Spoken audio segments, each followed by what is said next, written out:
welcome back to our channel. In this video, I'm going to show you on how to buy crypto on Cash App. So first thing we're gonna do is just open the Cash App application.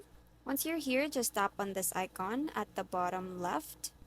And then since we wanna buy crypto, we just have to tap on this buy Bitcoin. And once you do that, this page will open up.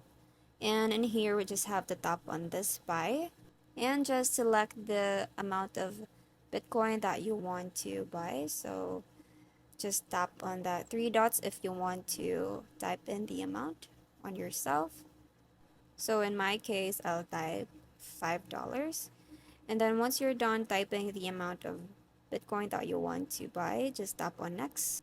And then just check everything. And once you're done double checking, just tap on confirm.